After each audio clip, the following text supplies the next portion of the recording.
Lead me in thy truth and teach me, for thou art the God of my salvation. On thee do I wait all the day. Psalms chapter 25, verses 5. Hey, Dandelion, and welcome back to your weekly Wednesday wellness check with your bestie, DohiSama. And before we get started, please take a deep breath and count down from 10 with me. You ready? 10, 9, 8, 7, 6, 5, 4, 3, 2, 1.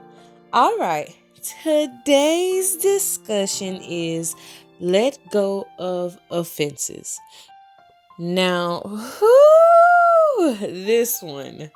This one is a constant test for me. So let us heal and work on ourselves together. Trust me, I know it is easy to get offended when something is done to you that's just not right. Perhaps someone on your job has caught you off guard with their opinion. Perhaps your boss overlooked you for that promotion and you really were working hard for it. Or maybe you're just a hard worker and it goes unnoticed. Let's get deeper. Maybe you've encountered know it all friends who push your ideas out the window as if you're not capable to form your own paths and logics. Maybe you have a special someone who, for whatever reason, wanted to rain on your parade. Perhaps you genuinely wanted to lend a listening ear or a helping hand, and instead of happiness, you caught the wrath and lashing of the tongue. In life, as long as we live, there will always be opportunities to be offended. We all, in some way, want to be right about something. And in the heat of the moment, when emotions are rising, things can be said that trigger us in the wrong ways. However, it is up to us to decide how to respond and move forward. Let's talk about the known phrases hurt people, misery loves company, a quote unquote friend who loves you until you start doing better than them. And it is often the ones you love the most who will break your heart and leave you gasping for air like a fish out of water. Have you ever felt pain so deep? And it does. It takes time to recover. But I want you to know on today, you are not alone. I have been there. And what's worse is I have also been the offender and the offended, which is why we are called to forgive and let that stuff go.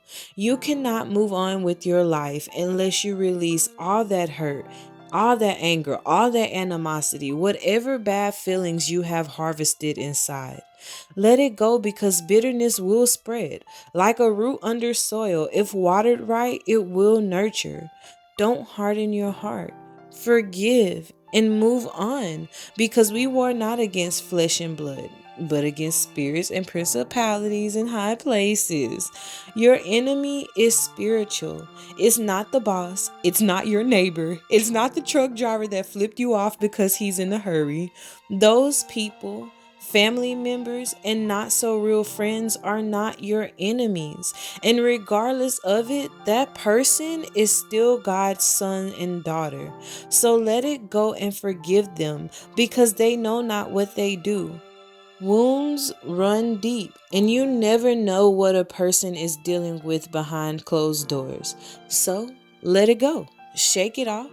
It happened. It's okay.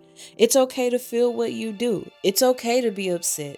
It's okay to cry. It's okay to feel because you are a human and you are going to feel things. Just don't stay there because God promised us peace, but it's up to you to take and keep the peace that no man can give, only your Father in heaven. So on today, we are gonna rest and don't be stressed, okay? Please be so gentle on your mental. You are halfway through a week of thugging it out on these holy streets, okay? You are almost there. Please, as it's warming up, please make sure to hydrate. Even if it's just a glass of water, you need something on your dry bones, okay? Please hydrate, please eat, and please rest when you need to. Please always remember that I am rooting for you. Keep going because you're doing so amazing. And remember, you're not on anybody else's timeline but your own. Please always do remember that the Lord does love and bless you. May He keep you. I love you, I believe in you, and I hope whenever you view this, you have an incredible blessed day or an incredible blessed night. Goodbye, guys.